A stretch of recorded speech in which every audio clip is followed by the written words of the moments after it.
Mythic Plus. See, now I can talk about this. I can commentate on this because I've been doing keys. Yay. It's my fourth week doing it now.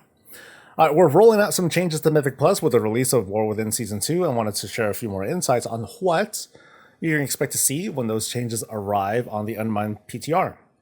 Over the course of the War Within Season 1, the dev team has received extensive feedback on Mythic dungeons, much of which revolved around frustrations, especially in trying to progress through the system primarily in pick-up groups. Common areas of criticism have included the sense that players were faced with too many mechanics at once, that failure was too punishing, that rewards felt insufficient for the challenge and effort required, and that it could be hard for many players to find groups as the community gravitated towards meta specs to help cope with these difficulties. We've already approached our Season 2 rollout in the PTR and ongoing tuning with an eye towards addressing mechanical issues.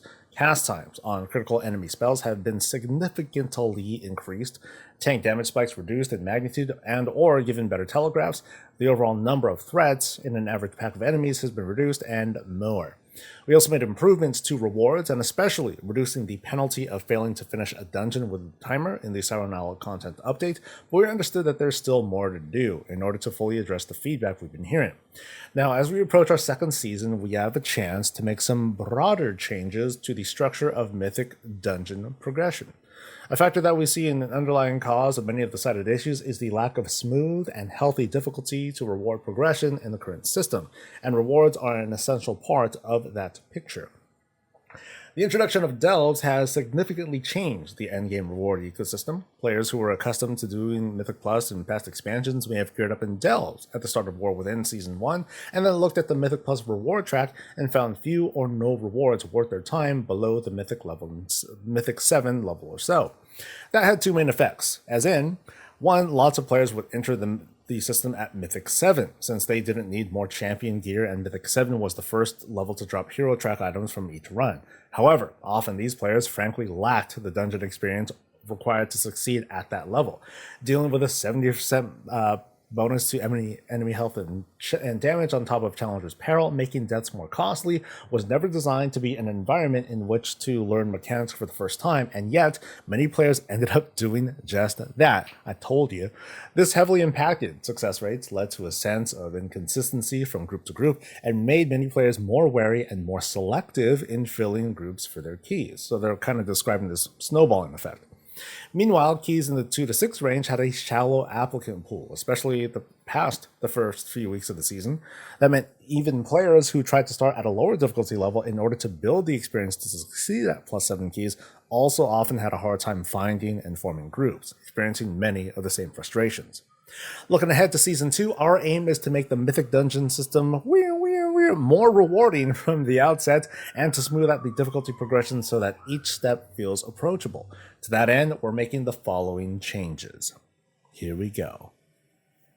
Baseline Mythic or Mythic Zero dungeons will now award champion track gear from each boss with a weekly instance lockout. The health and damage of enemies in those dungeons has increased to reflect the improved rewards, while keeping Mythic Zero an accessible point of entry for players beginning their Season 2 gearing journey, and those looking to learn dungeons in a lower stakes environment. Mythic gives champion stuff from each boss. I thought that's how it is now. I'm not remembering correctly, though, because I don't really do Mythic Zeros. From Mythic 2 to 10, each new level will now increase the health and damage of enemies by 7%, down from the previous 10. Per level scaling will remain at 10% for Mythic 11 and onwards. The Zaltas bargain rotating affixes will move up from Mythic 2 to Mythic 4, leaving no affixes other than the existence of a timer at the 2 entry levels of the Mythic Plus system. So not even Fortified or whatever. The alternating cycle of Tyrannical and Fortified will move up from Mythic 4 to replace the Challenger's Peril affix at Mythic 7, with the other one continuing to take effect at Mythic 10. Oh, so we're not even seeing Tyrannical Fortified until 7s? Damn. At Mythic 12, instead of the additional 10% increase to enemy health, Zaltas Guile will now include the increased timer penalty, the Challenger's Peril, basically. So as a replacement for the rotating bargain fixes. While the mechanic could feel overly punishing for groups still learning and progressing towards gear rewards, a focus on clean execution remains appropriate for the upper echelons of the system. Removing the extra 10% stats should make the transition into the prestige tiers of the system feel like less of a wall. The requirements to achieve some key reward tiers have been reduced, as in Hero Track is now available at the end of run chests from Mythic 6 dungeons, Gilded Crest available from Mythic 7s and higher. So here's the breakdown of the rewards that you get. I will update my charts. Yeah, there's going to be a big updated chart, so I'll skip that part. On balance, this version of the system should have a more rewarding port of entry, smoother progression, and overall lower difficulty than players experienced in Season 1. One additional note and of relevance to players at the upper end of the system is that we have Keystone Legend.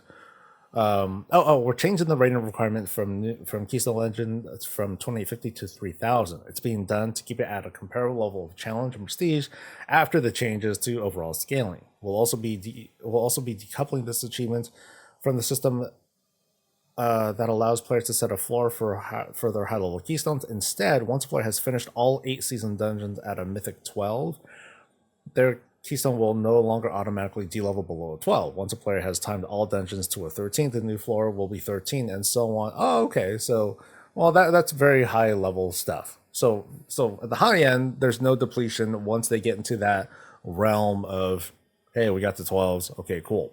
Of course, people want that no depletion to happen everywhere, but as I've talked about this numerous times about what happens if you take depletions away, it makes keys even less, in my opinion at least, it makes those key levels even less stable because people will be like, oh, bad pull, let's restart, and then people are just going to like have to go through that grind of, oh my god, this dude wants to restart the key again, or hey, this person is doing 10% less DPS than they should be. I'm going to kick them, restart the key. Sorry, guys. It's going to be that more volatile, at least in my opinion. So let's look at this in practice. So they were saying that Mythic 7,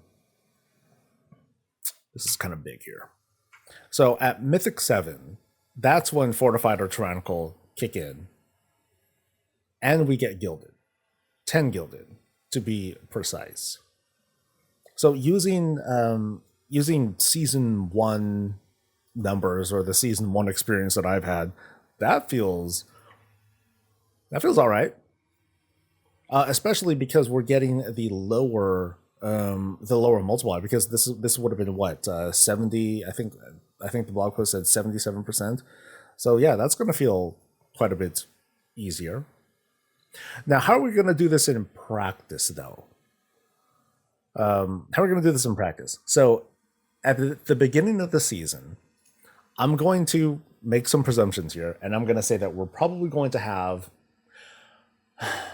four coffer keys. I'm talking about delves first. 4 coffer keys. So one of the first things that people are going to want to do is get themselves geared or get themselves strong enough to a point where they can run tier 8 delves and get a bunch of champion gear. They'll be able to get 4 things fairly easily.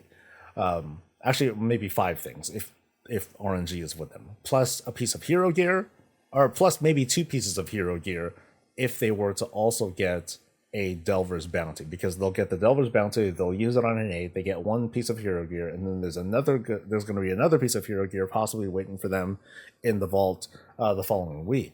However, at least here, people are going to be have an easier time sliding into keys, because if they were to start sliding in at 4s to 5s and they want to start getting their champion gear, they can play in this space here just fine too.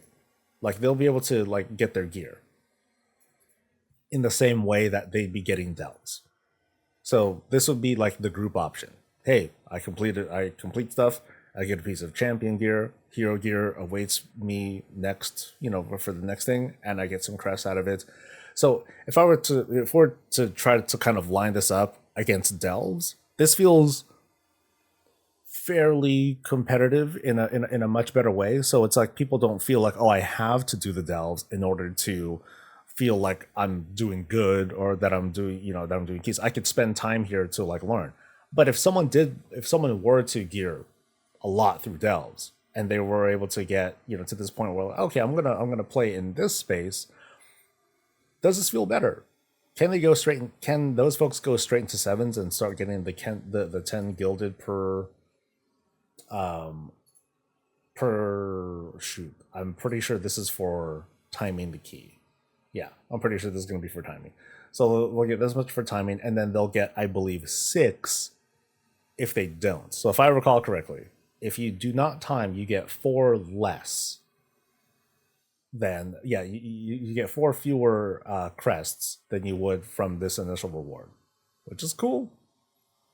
It's all right. Yeah, I think this is pretty neat so far. What do you guys think? Let me know. Stay safe, stay healthy, and stay breezy.